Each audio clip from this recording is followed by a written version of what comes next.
I'm L. Ryan Smart, a sports medicine specialist with Syracuse Orthopedic Specialists. I'm going to talk about sports knee injuries.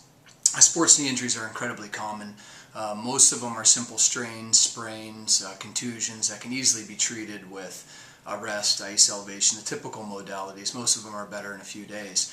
Occasionally, the knee will be injured deeper in the deeper structures within the knee. A couple of the common structures that get injured are either the meniscus or the ACL.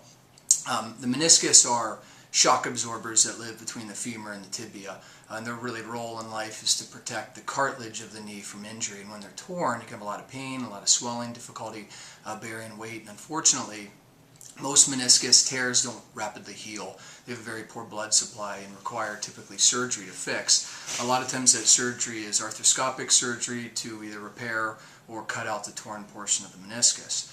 The other common injured ligament in the knee is the ACL. The ACL is a main stabilizer to the knee. It goes between the femur bone and the tibia bone and really protects against excessive translation kind of to the knee. And when it's injured, a lot of people will feel a pop or hear a pop, the knee swells, have a tough time bearing weight, and the knee will feel very unstable or feel like it's going to give out. Unfortunately, the ACL, like meniscus tears, doesn't really heal very well.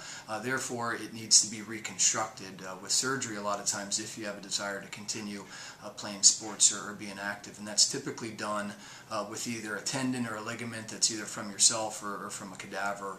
And that recovery a lot of times can last anywhere from 6 months to a year to fully get over.